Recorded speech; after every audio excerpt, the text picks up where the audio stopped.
Shalom jemaat Tuhan, para hamba Tuhan GKII yang ada di seluruh Indonesia.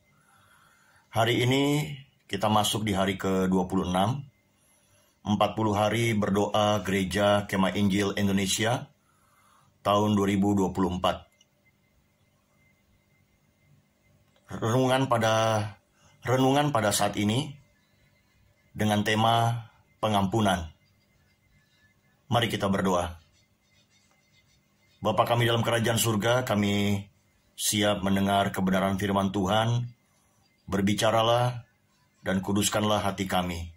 Dalam nama Yesus, haleluya, amin. Nats kita terambil di dalam Matius 6 ayat 12. Saudara, dunia ini dipenuhi kemarahan, kebencian, dendam, dan balas dendam. Dendam akan diikuti balas dendam, memicu balas dendam lagi dari pihak sebelah, dan berulang terus-menerus. Dunia ini dan si jahat menghembuskan paham bahwa kuasa terbesar di bumi adalah pembalasan. Tetapi Allah mengajarkan bahwa kuasa terbesar adalah pengampunan. Jika kemarahan, kebencian, dendam, dan balas dendam dibiarkan, akan menjadi penyakit yang merusak diri dan gereja. Tuhan Yesus mengajar muridnya berdoa dan menekankan pentingnya mengampuni. Dan ampunilah kami akan kesalahan kami, seperti kami juga mengampuni orang yang bersalah kepada kami. Matius 6 ayat 12. Ungkapan itu ditekankan ulang. Karena jikalau kamu mengampuni kesalahan orang, Bapamu yang di sorga akan mengampuni kamu juga. Tetapi jikalau kamu tidak mengampuni orang, Bapamu juga tidak akan mengampuni kesalahanmu. Matius 6 ayat 14 sampai 15. Saudara, pengampunan bukanlah menyepelekan dan mengabaikan pelanggaran, menyangkali luka hati, membiarkan diri menjadi korban, dan bukan sekedar respon emosional. Mengampuni berarti kita tidak merasa berhak membalas, tidak melukai walaupun dilukai, dengan sukarela meletakkan rasa marah, dendam, dan pembalasan agar serupa dengan Yesus. Filipi 3 ayat 10 dan Lukas 23 ayat 34. Kita mengampuni karena Allah mengampuni kita. Mazmur 103 ayat 3. Yesus menghendaki agar kita mengampuni. Matius 6 ayat 12. Agar kita memperoleh jawaban doa.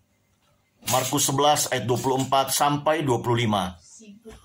Untuk melepaskan orang lain dari belenggu, jikalau kamu mengampuni dosa orang, dosanya diampuni. Dan jikalau kamu menyatakan dosa orang tetap ada, dosanya tetap ada. Yohanes 20 ayat 23. Yesus memberikan teladan mengampuni orang-orang yang menyalibkannya. Stefanus mengampuni orang-orang yang melemparinya dengan batu. Agar kita dapat mengampuni, akuilah rasa sakit kita, rasakan kepada Tuhan, dan putuskan untuk mematuhi Kristus untuk mengampuni. Dasarnya bukan apakah orang itu layak diampuni, tetapi karena Kristus sudah mengampuni kita.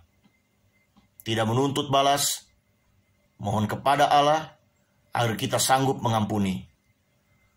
Doakan mereka yang telah berbuat jahat dan mohonkan berkat Allah.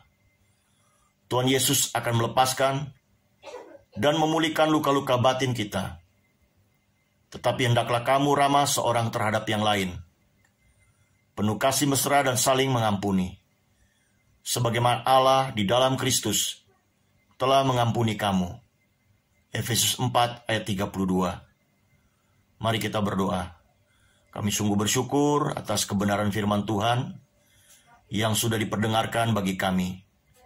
Kami juga berdoa agar semua orang percaya diberikan kemampuan mengampuni dan mengasihi seperti Allah melalui Yesus Kristus telah menyatakan kasih dan pengampunannya yang tanpa pamrih kepada kita. Berdoa agar setiap orang percaya terlindungi dari segala kejahatan dan perseteruan atau pertikaian yang memicu amarah dan kebencian satu sama lainnya. Kami juga berdoa agar kasih dan pengampunan menjadi ciri orang percaya yang senantiasa dapat dirasakan, dilihat oleh dunia ini. Dalam nama Yesus kami berdoa. Haleluya. Amin. Terima kasih. Tuhan memberkati.